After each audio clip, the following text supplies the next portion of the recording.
هنوز نفهمیدی بازیه؟ هنوز نفهمیدی مسافری؟ هنوز نفهمیدی هر آن چیزی که روی این سیاره است بوده، هست، خواهد بود و تو یه مسافری هستی که اومدی از این چیزا نگاه کنی، لذت ببری و بری؟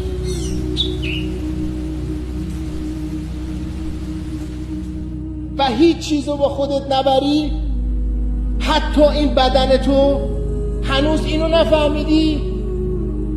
برای چی دست و پا میزنی؟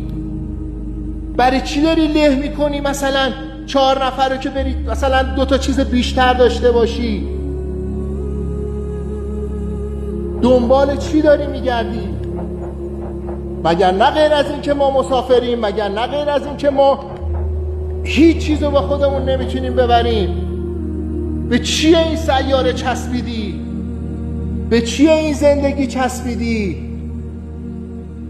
به چیه این زندگی یه طوری عادت کردی که یکی از کوچکترین چیزات مالت یهو این ور اون ور میشه، 1 سال حالت بده؟ پس تو اگر انسانی هستی که به مال دنیا چسبیده ای، انسان خوابی هستی. این زندگی دنیا فقط سرگرمی و بازی است و به راستی سرای آخرت زندگی حقیقی است. اگر می‌دانستند دنیا را بر آخرت بر نمی‌گزیدند